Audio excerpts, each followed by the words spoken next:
Bonjour, on se retrouve pour notre première vidéo avec le chapitre 1, matériaux et contraintes. Dans ce chapitre constitué de 5 points, on parlera de l'acier, sa fabrication, sa classification, ses produits sidérurgiques et sa protection. Premier point, l'acier. C'est quoi l'acier? L'acier est un matériau constitué de fer et de carbone. À droite de notre écran, nous avions la fonte, qui elle aussi est un matériau constitué de fer et de carbone. Quelle est la différence entre ces deux matériaux? Notamment, c'est leur teneur en carbone.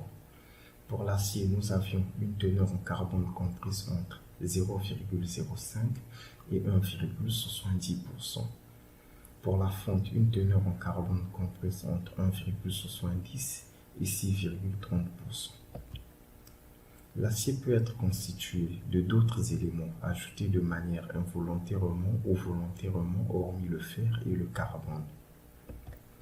Pour les éléments ajoutés de manière involontairement, nous avions le phosphore, le soufre et bien d'autres, qui ont pour conséquence d'altérer les propriétés de l'acier. Pour les éléments ajoutés de manière volontairement, nous avions le silicium, le chrome, le nickel et bien d'autres aussi, qui ont pour conséquence d'améliorer les propriétés de l'acier. Deuxième point, la fabrication. Comment fabrique-t-on l'acier? Il existe deux méthodes de fabrication de l'acier. La première méthode se fait en deux étapes, avec la première étape qui permet de passer du minerai à la fonte. Elle consiste à introduire dans le haut fourneau par le haut le fer et la coque, qui est constitué à environ 88% de carbone. La chaleur produite par le haut fourneau provoque la combustion de la coque et l'élimination des produits chimiques comme l'azote et la cendre que l'on retrouve aussi dans la coque, ce qui permet au fer de se charger de carbone dans sa descente et de se transformer en fonte qu'il faut ensuite séparer du liquide. La deuxième étape, qui permet le passage de la fonte à l'acier, consiste à verser de la fonte dans un convertisseur à oxygène, où de l'oxygène est ensuite insufflé pour éliminer le carbone sous forme de dioxyde de carbone et convertir la fonte en acier. La deuxième méthode se fait en une seule étape et permet de passer directement de la ferraille à l'acier. Il consiste à récupérer de la ferraille dans des entreprises de récupération de ferraille, comme le montre l'image, puis à les faire fondre dans des fours électriques. Comme il n'y a pas de coque, la teneur en carbone reste très faible, ce qui fait que l'on n'a pas besoin de convertisseur.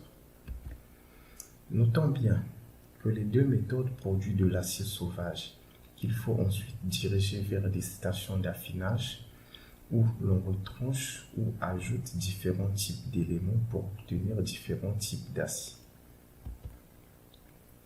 Troisième point, la classification. Il dépend de la teneur en carbone qui nous informe par la suite sur le matériau et son utilisation. Nous avions là un tableau de classification dont nous pouvons observer la colonne des matériaux, des teneurs en carbone et des utilisations. Pour une teneur en carbone comprise entre 0,05 et 0,3%, nous avions de l'acier doux qui est utilisé dans la fabrication des charpentes et des boulons. Pour une teneur en carbone comprise entre 0,3 et 0,6%, nous avions un acier mi-dur qui est utilisé dans la fabrication des rails et des pièces forgées. Pour une teneur en carbone comprise entre 0,6 et 0,75%, nous avions de l'acier dur qui est utilisé dans la fabrication des outils. Pour une teneur en carbone comprise entre 0,75 et 1,20%, nous avions de l'acier extra dur qui est aussi utilisé dans la fabrication des outils. Pour une teneur en carbone comprise entre 1,20 et 1,70%, nous avions de l'acier sauvage qui est utilisé dans la fabrication des pièces spéciales. Pour une teneur en carbone comprise entre 1,70 et 4,50%, nous avions de la fonte hypoeuthétique, qui est utilisée dans la fabrication des pièces coulées, de culasse de moteur et de bâtis de machines. Et enfin, pour une teneur en carbone comprise entre 4,50 et 6,30%, nous avions de la fonte hypereuthétique, qui est utilisée dans la fabrication des pièces coulées, des culasses de moteur et des bâtis de machines aussi. Quatrième point, les produits sidérurgiques. La fabrication des produits sidérurgiques se fait en deux étapes, l'une concernant les demi-produits et l'autre concernant les produits finis ou produits. La première étape, les demi-produits. Comme nous pouvons le voir sur la première image, l'acier liquide est coulé dans des lingotières en cuivre, de section carrée ou rectangulaire selon le type de demi-produit que l'on souhaite fabriquer. Une fois dans des lingotières, le métal commence à former une peau solide et est violemment refroidi à l'eau. Notons que les lingotières de forme carrée donnent les blooms et les billettes, et les lingotières de forme rectangulaire donnent les brames. Deuxième étape, les produits finis ou produits. Comme nous pouvons le voir sur les deux images, les demi-produits sont laminés, c'est-à-dire étirés et écrasés entre deux cylindres tournant en sens inverse l'un de l'autre, pour les donner les formes et les dimensions souhaitées. Le résultat obtenu après cette opération de laminage est appelé produit. Notons qu'il existe deux types de produits.